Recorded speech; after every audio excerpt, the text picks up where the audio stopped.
Leiden geometry students. In this assignment, we're going to talk about conditional statements. Before we can talk about conditional statements, let's make sure we know what a statement is. A statement is a declarative sentence that can be either true or false. Your first instinct is, well, can't every sentence either be true or false?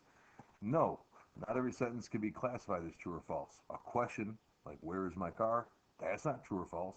In fact, out of these ones on the screen here, only one of these sentences could be true or false. It's not the question or the greeting or the command or the expletive.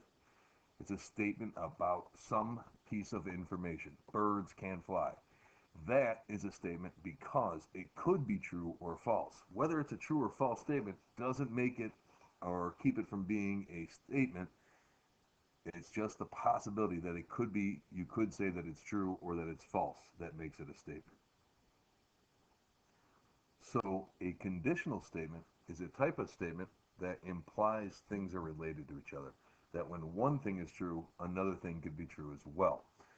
Usually, this comes up commonly when we're talking about rules for things. And we like to write conditional statements as an if-then sentence. For example, if you pass go, then you collect $200. If you drive too fast, then you will get a ticket. If a shape has three sides, then it's a triangle. If today is Monday, then tomorrow is Tuesday. These are conditional sentences or if-then sentences. And this is how we write rules. As a parent, I have kids at home. My favorite conditional statement is, if you do that, then you're going to get hurt. And I have to tell little kids that all the time, constantly. Every time I see a kid making a bad decision, I end up saying, if you do that, then you're going to get hurt. And there are a million examples in life of situations where someone might say that to someone else, that if you do that, you are going to get hurt. So let's start with a conditional statement or rule that all of us are familiar with. If a student gets a 90% on a test, then that student gets an A. This is a conditional statement, and we are going to use conditional statements to figure things out or make deductions. And in deduction, what that means is we take a rule and apply it to a specific case. For example, again, this rule, if a student gets 90% on a test, then that student gets an A. Well, Dave got a 90% on his test. What conclusion can we draw based on the rule that's listed above? Well, it should be pretty easy. Dave gets an A. This is called the Law of Detachment. And it seems really simple. It's like, yeah, of course, if Dave gets an A, if Dave gets a 90 on his test, then he gets an A. That's what that rule says. But the Law of Detachment is the name of that piece of logic where we say he matches the if part, and therefore the then part is true. Now, the Law of Detachment isn't anything tricky. We're just giving it a name. The Law of Detachment is where we use an if-then statement to draw a simple conclusion based on the if and then part. If you live in Chicago, then you live in Illinois. Well, Sue lives in Chicago. So if we wanted to draw a conclusion, we could say, apply the Law of Detachment. This sentence here matches the if part of our if-then sentence. So the conclusion here, what we're going to figure out, what we're going to deduce is that Sue lives in Illinois. Also, if a mosquito bites you, then you'll be itchy. A mosquito just bit Mike. What conclusion can you draw from this? Apply the Law of Detachment. Mike is going to be itchy. We can also string rules together if they kind of match in a certain way. So in this case here, we have three rules. If you study for your test, then you'll get a good grade on the test. If you get a good grade on your test, then mom will give you $10. If you have $10, then you can buy a milkshake. Here, we have three different rules, but the second part, the then part for each rule, matches the if part for the next rule, and over. So we can actually come up with a sequence of events. For example, if Stephanie studies for her test, we can draw a bunch of conclusions. But what's the last conclusion we can draw? What ultimately happens at the end of this? Stephanie can buy a milkshake. If we string a bunch of if-then sentences together or chain them together, we call this the Law of Syllogism. And again, this is not something hard. We're just giving it a name. The law of syllogism is when you chain together multiple if-then statements, because the if part of one matches the then part of another. Now already it's getting awkward saying the if part and the then part, so we're going to give those names as well. So here's a sample conditional statement. If the car is a Corvette, then it's a Chevrolet. The part that comes after the if part of the statement, is one half of it, and the other half is the then part. The if part we're going to give a name. That's going to be called the hypothesis. The then part is called the conclusion. You'll notice based on the colors, and this is one of the most common mistakes people make, the word if is not part of the hypothesis. The word if tells you the hypothesis is coming.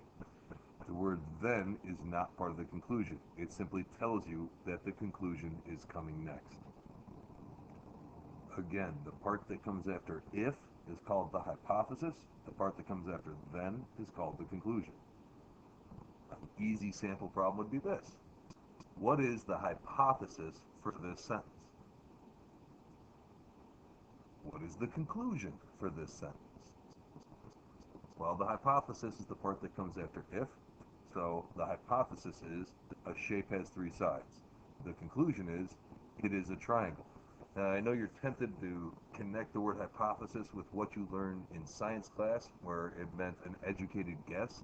It's a little bit different in math, because we don't really do any guessing in math. But the hypothesis is the part of a conditional statement that comes after the if. So again, here is a conditional statement. What do we call the blue part, and what do we call the red part? Here, the blue part, our sentence, if two angles are complements, then the measures of the angles add to 90. The blue part here is the hypothesis, and the red part is the conclusion. Now that we have those names, it's a little bit easier to explain our law of detachment and law of syllogism. So here was the example we had a few moments ago. If you live in Chicago, then you live in Illinois. If that's a rule, and Sue lives in Chicago, well, this case matches the hypothesis. Sue lives in Chicago. Therefore, Sue here is going to have to match the conclusion. So therefore, Sue is going to live in Illinois. It's a lot easier to describe these things, referring to them as hypothesis and conclusion, than it is saying the if part and the then part. Okay, so here are two problems here. I'm going to ask you to draw a conclusion from each one. The first one, apply the law of detachment. The second one, apply the law of syllogism. So for the first problem, if you run around barefoot, then your feet will get dirty. Marcy's running around barefoot, so what conclusion can we draw? Marcy's feet will get dirty. The second one, the law of syllogism, that's where we chain our sentences together, our if-then statements together. So in this case, we want to go from the very first thing that happens all the way to the last thing that happens. So our law of syllogism says, if a shape has three sides, then the angles add to 180. Conditional statements, or if-then sentences, are sometimes true and sometimes false. Here's a set of examples of false ones. If an animal can fly, then it's a bird. If it's snowing, then it's January. If it has four legs, then it's an animal. All vehicles have four wheels. Notice this one, we didn't even write it as an if-then, but it could be written as an if-then. That makes it a conditional. The if-then version of this would be, if it's a vehicle, then it has four wheels. And the last one, if angles are supplements, then their measures are 1 degree and 179 degrees. All these sentences are false. If an animal can fly, then it's a bird. Well, other animals besides birds can fly. It snows in times other than January, and each of these have cases where they are wrong. They're close to being true, most of them, but they're not the only situation. There are times where these are wrong. We're going to want to prove these things are wrong. We're going to prove those sentences are false by coming up with a counterexample. A counterexample is where you find one example for which that statement is wrong, one example that disagrees with the conditional statement. The technical definition is that it'll agree with the hypothesis, but disagree with the conclusion. It's easier to see the examples than to understand that definition without them. So, let's look at our false statements. If an animal can fly, then it's a bird. What we need to do is find something that can fly, so that matches the hypothesis, but is not a bird, disagrees with the conclusion. So to prove this false, you just need to find one example for which that's not true. So we need to name something that can fly, that's not a bird. I choose bats, but there's lots of other answers. You could put bees or mosquitoes or probably a million other things, flying squirrel maybe, but you only need to list one. Again, for the second one, if it is snowing, then it's January. That's false. You can name other times of the year where it might snow, like December or February, or since we live in Chicago, March, April, and May. If you're really clever, you might know that in the southern hemisphere, it snows in June and snows in the summer. All right, the third one. If it has four legs, then it's an animal. We need to find something that does have four legs but is not an animal. Easiest example is a chair. We need to find for this one a vehicle that does not have four wheels. Motorcycle is the first thing that comes to mind, but an 18-wheeler or a tricycle or I guess there's a whole bunch of tank. There we go. It doesn't have four wheels. The last one. If angles are supplements, then their measures are 1 and 179. Some people will initially think this is true because they're reading it backwards. 1 degree and 179 degrees are supplements, but just because something are supplements doesn't mean they have to have those two measures. We name another set of measures that would be supplements. So 2 and 178 degrees, or any other pair of numbers that add to 180. So here is a false conditional statement. I'd like you to find a counterexample for it. It says, all Chicago sports teams are named after animals. So the if-then version of that is, if it's a Chicago sports team, then it's named after an animal. Find the counterexample to that. Next, we're going to talk about the converse. Converse, when you first hear it, probably makes you think of shoes, special old shoes from the 70s or so. But in math, the converse means something else. If we have an if-then statement here, if that animal's a dog, then it has a tail. We're going to take this sentence and create the converse of this conditional. To do that, it's really simple. We are simply going to take the hypothesis and the conclusion and switch them. That is how we make the converse. We swap the hypothesis and the conclusion. So the original sentence, if that animal's a dog, then it has a tail, becomes, if that animal has a tail, then it's a dog. Our converses and our original statements, we're going to have to spend time figuring out if the sentence is true, if the converse is true, and it means different things when they are, but we have to be able to create our converse first. So here's the first sentence that we'll work with. If a person is in Chicago, then that person is in Illinois.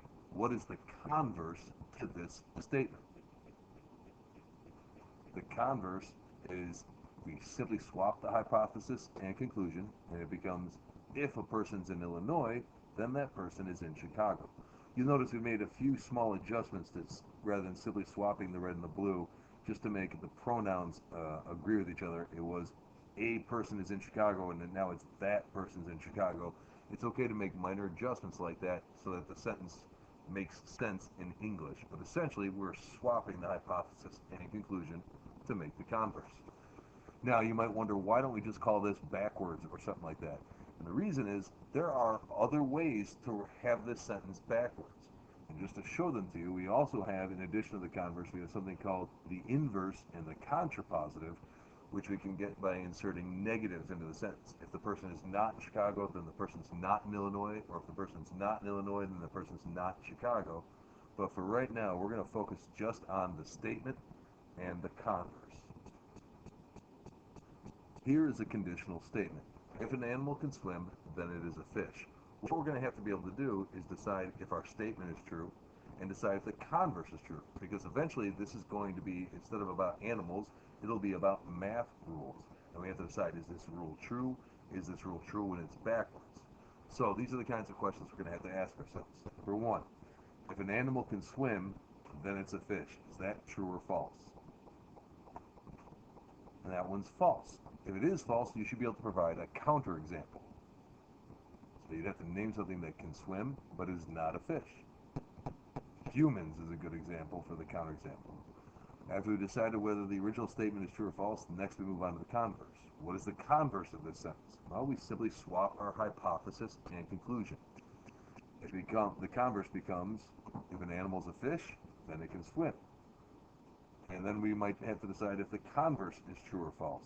And to the best of my knowledge, if it's a fish, then it can swim. I believe that is true. I'd be interested if anybody can name me a fish that does not swim. I suppose it's possible, but I don't know of one. Alright, let's try this again with another example. If today is Saturday, then there is no school. Is the statement true or false? That statement is true. How about the converse? First, what is the converse? If there is no school, then today is Saturday. And finally, we'd have to decide if our converse is true or false. If there's no school today, then it is Saturday. It's false. Since it's false, we want to provide a counterexample. And I put selected Sunday, but you may put summer or a holiday, but there's lots of times when there is not school. Okay, now here's a tough version of this problem where we're going to skip to the last part of a problem. Here's our conditional statement. If it is a banana, then it is yellow. I'm not going to ask you if this sentence is true or false. I'm not going to ask you what the converse is. I'm simply asking you, what is a counterexample for the converse? So you have to take all those steps and do them in your head. So if we want a counterexample for the converse, first we'd have to figure out what the converse is, realize that it's false, and then find our counterexample. Try that now. The converse here is that if it is yellow, then it's a banana. And that is definitely false. We should be able to find lots of things that are yellow but are not bananas. For a counterexample, I chose a lemon. Alright, now for one more special case with our converses and counterexamples and such. Our original statement, if a shape is a triangle, then it has exactly 3 sides. Is this statement true or false? This statement is true. Let's try the converse. What is the converse for this statement? If a shape has exactly 3 sides, then it is a triangle. Is the converse true or false?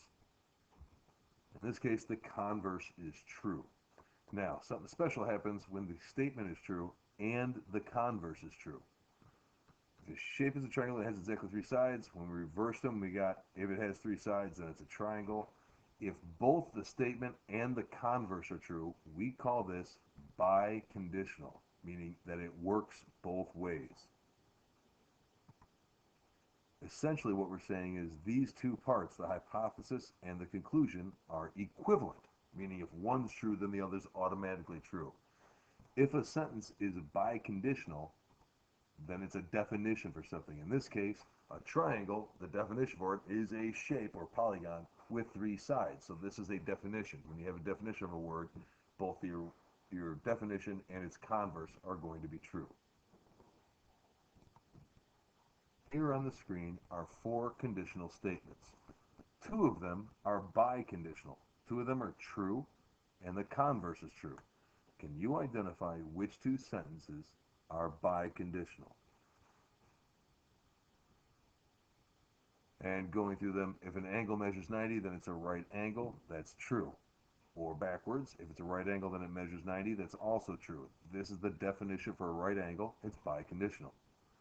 If I'm eating an apple, then I'm eating a fruit. That's true. But if I'm eating a fruit, doesn't mean I have to be eating an apple. So this one is not biconditional. Oh, if you get an A, then you got a 90% or better. If you got a 90% or better, then you get an A. Yeah, that's the definition for an A. That is biconditional. However, the last one, if you add 2 and 3, you get 5 for the answer. But backwards, if you got 5 for an answer, then you added 2 and 3. No, maybe you added 4 and 1. Or a million other math problems that have 5 for an answer. So the 2 biconditional statements are these 2. The definition for a right angle and the definition for an A. The last new thing that we're going to talk about here is something called a paradox. A paradox is essentially a statement that contradicts itself. Or you can think of it as you can't determine the truth value. It's impossible to determine the truth value. In this case, determining the truth value changes the truth value. Let's see. The first statement here, 1 plus 1 equals 2. Is that true or false? That is true. Statement number 2, 2 plus 2 is 9. That is false. Third line, statement number 1 is false. Now, the first line was true, so this statement is false. Number 4 says statement number 2 is true. No, it wasn't. That was false, so this sentence is false. Statement number 5, all the above statements are false. Now, there's one true one up there, so this is false. And statement number 6, there's only one true statement here. And here's where something weird happens. If you say this is true because there's only one true statement here, then you create a second true statement. So then all of a sudden the statement becomes false. So you change your answer to false. But then if you write false, now there is only one true statement here, so it becomes true. Answering this problem changes the answer to this problem. This is a paradox. Okay, so in summary, things you need to know. If you run into an if-then or conditional statement, you should be able to identify the hypothesis, identify the conclusion. You should be able to decide if the statement is true or false, and if it's false, provide a counterexample. You should be able to create the converse of the sentence and determine if the converse is true or false, and provide a counterexample.